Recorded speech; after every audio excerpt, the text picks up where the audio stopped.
Hello, thank you for joining this month's Connect with Control M session. My name is Trinidad Gaitana and I'll be your facilitator for this webinar. Today we will demonstrate how to troubleshoot jobs in Control M. We have three presenters today from the Control M support team, Jill Demole, Alex Phillips, and Andrew Taylor. We recommend going to full screen mode during this presentation by pressing the full screen button. For any questions you may have during the presentation, please post them in the Q&A pod. We will be addressing your questions at the end of the session. Today we'll demonstrate the topics that you see here, and after these demos, we'll do a live Q&A session. For our first demonstration, Jills will demonstrate how to troubleshoot a job that is ending not okay. Jills, please go ahead. Thank you, Trini, for the introduction. Today we will be looking into Control M job submission troubleshooting. For this, we are going to create a Control M job from scratch and submit it to one agent. We can connect to the web interface using the Control M welcome page URL as shown here. Let's connect to the web interface now.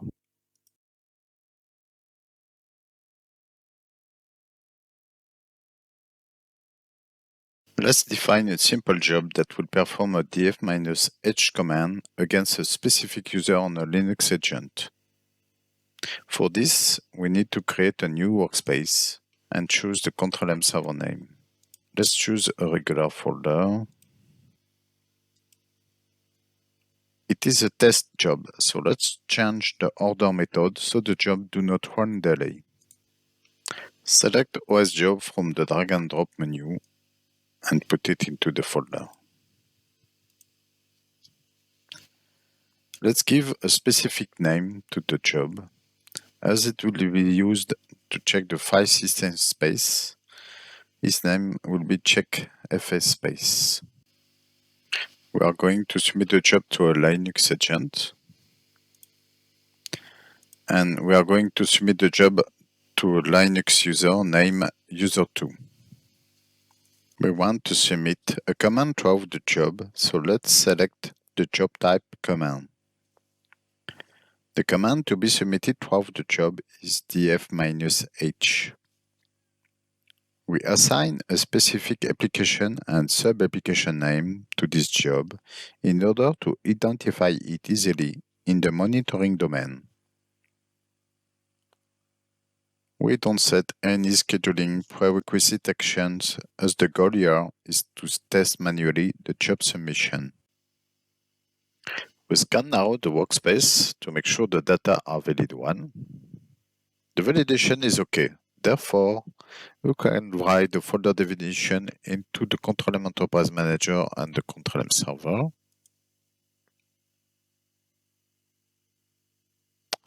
Let's submit the newly created job. We ignore the scheduling criteria as we submit manually the job for testing its execution, and we select this option to trigger manually the job. This pop-up indicates the job has been submitted to the Control M server successfully. Let's move to the monitoring domain to monitor the job. Let's create an ad hoc viewpoint to monitor the job.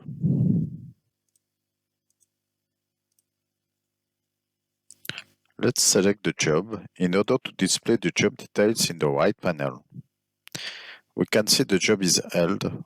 Let's release it.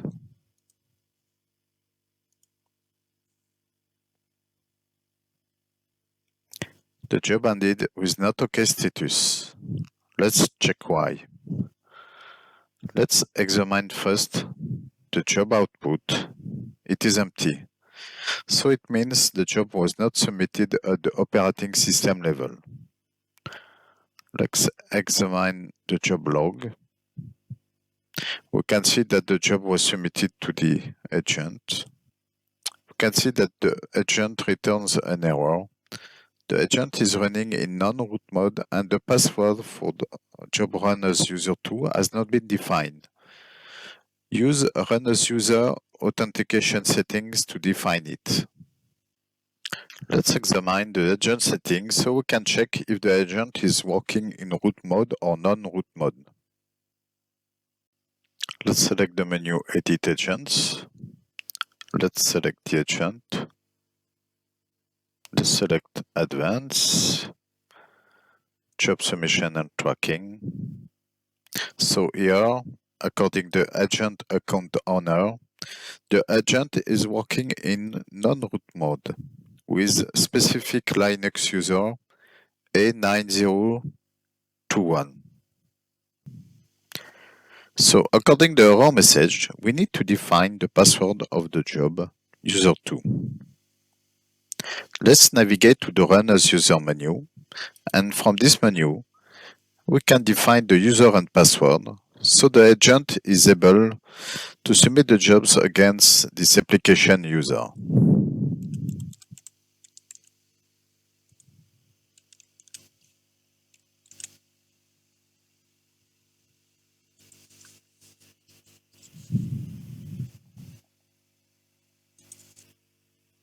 The validation connection is successful for the Run as User2 on the agent. Let's move back to the control and monitoring domain and let's rerun the job.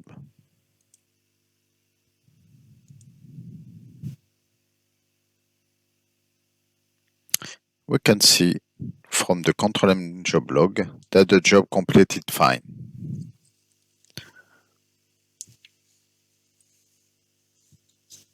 The output shows us that the job completed fine and executed correctly our df-h command request. This concludes my demo. We will go back to Trini for the next presentation.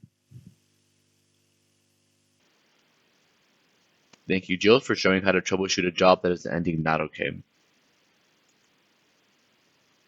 In our next demo, Alex will show how to troubleshoot a job that is not being submitted. Alex, please go ahead.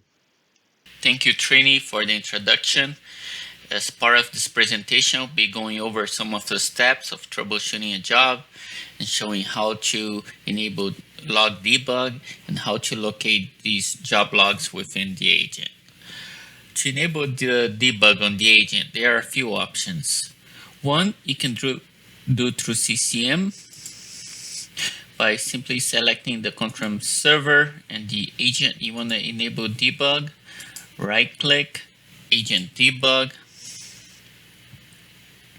and we're gonna go ahead and be changing the diagnostic level. By default is 0. We'll go ahead and set it to 4. Click OK.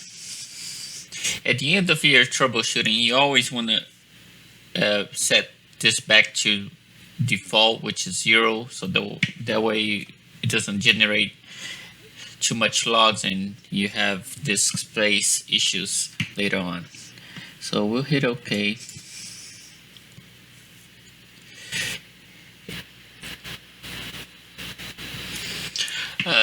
The other way to set debug is through the Control web. We'll go ahead and under configuration, you select the agent you want by right clicking, and on this case, agent diagnostic and debug settings. As you can see, already brings up the debug level 4, which we currently have set up. If you wanted to change, all you have to do is select the one you want and click apply, but we'll go ahead and leave it at 4, so we'll go ahead and cancel.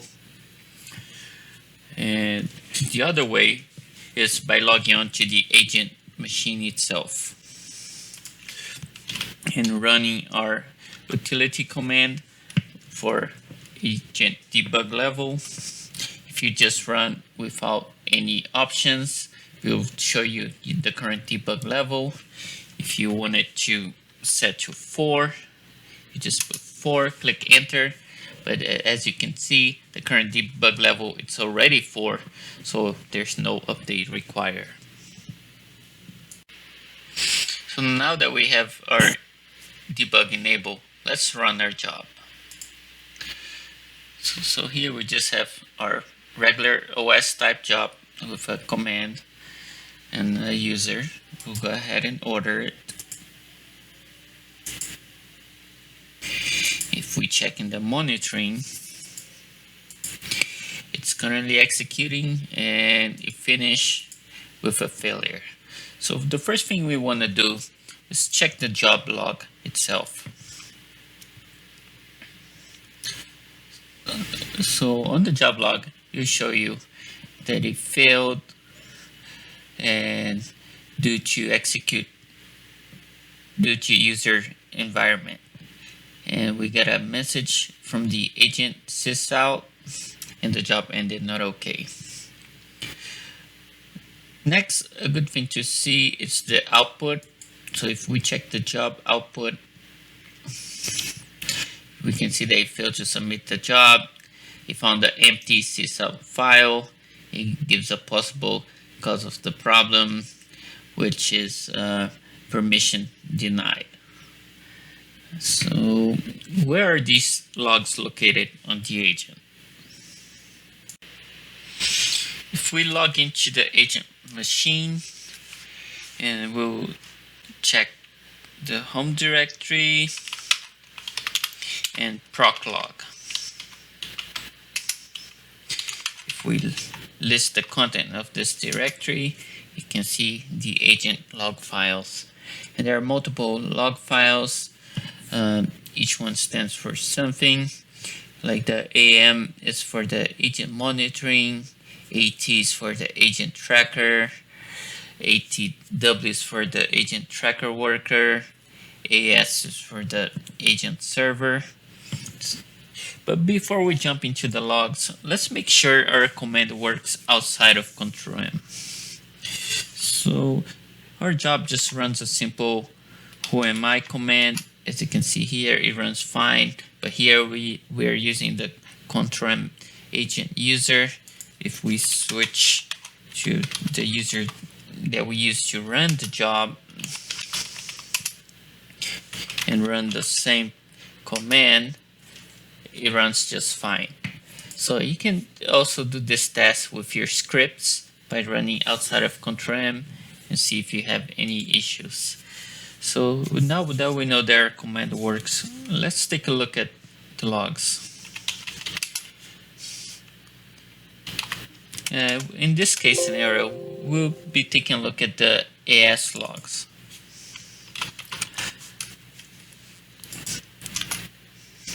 So if we check the logs, we can see the same message that we see on our job output, which is related to empty sysout file and gives a possible problem being a permission issue.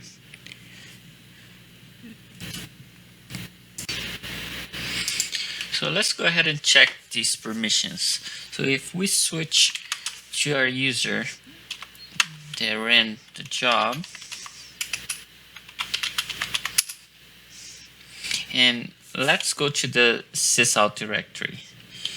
So if we cd into our home, CTM 921, CTM,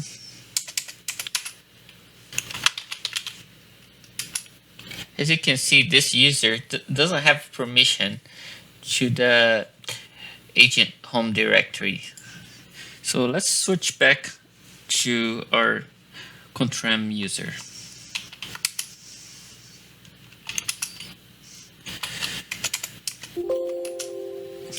As we can see, the home directory, it doesn't have the right permissions, as it's currently set to 750 and it should be 755. So let's change the permissions. We'll change it back to 755. And now if we rerun our job,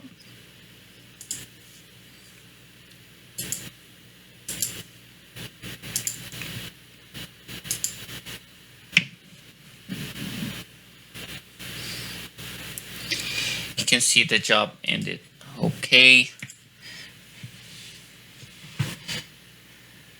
And if we check the output, everything looks good. And that will be all for my part of the presentation. Thank you, and back to you, Trini. Thank you, Alex, for showing how to troubleshoot a job that is not being submitted. For our final demo, Andrew will demonstrate how to troubleshoot an OS job with a PowerShell script. Andrew, please go ahead. Thank you, Trini. With the release of version 9.0.21, support for PowerShell scripts, along with other scripting languages, is now included for Control-M when defining OS jobs with embedded scripts. Here, I have an OS job defined with a PowerShell script as an embedded script. This job is being run as user AG-user. Let's go ahead and run this job. In some instances, it may be found where a Control-M agent encounters error when running such scripts with the logon as batch privilege has not been granted to the user. It is required that the chosen run as user has been granted needed permission through local security policy console. It should be noted that this failure to run the job shown here can occur for other jobs as well if the permissions are not set. I will demonstrate adding these permissions for the chosen user account and resolve this error. Let's take a look at the Windows agent host where this job ran. First, a quick overview of how my Control-M agent is configured. As shown, the Control-M agent and its processes still run as the local system account. And now, with the CTM Win CFG utility, we see that the logon as user is set to Y, allowing this agent to use different run as users. Here in the web client's configuration, manage run as users view, we can see the account AG user is configured as a run as user for the Control-M agent host we are running the OS job on that has the embedded PowerShell script. I want to note that, in general, the Control-M agent's proclog directory can be where to check for the error or errors seen from jobs that fail in the web client. Now, let's open the local security policy console to set the needed policies for this user. We can first search for the needed console and then open it. Navigate to the local security policy, local policies, and then user rights assignment. Let's check to see if the necessary permissions are enabled for our run as user. This is the permission act as part of an operating system, which has been granted. This is adjust memory quotas for a process, which also has been granted. The next is log on as a batch job, which hasn't, and so we'll add the AG user account.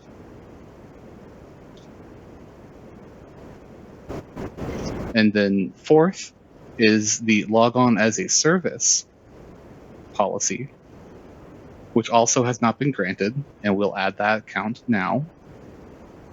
And lastly, replace a process level token, which also had already been granted previously.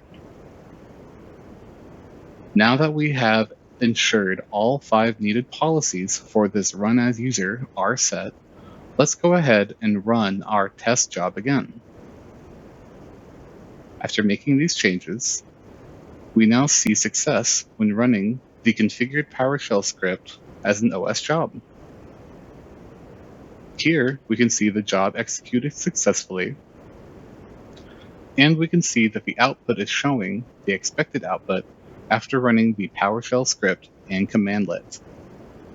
Thanks, and back to you, Trini. Thank you, Andrew, for showing how to troubleshoot an OS job with a PowerShell script. All right, everyone, that concludes our session for today. On behalf of Jills, Alex, Andrew, and the entire Connect with Control M team, thank you for spending some time with us today. We look forward to you taking advantage of these features in your environment. Stick around for the Q&A session where we will take your questions. But first, you can learn more about the BMC education course, Control M Fundamentals Administering, by clicking the link in the links section below, or you can visit the bit.ly link you see on the screen.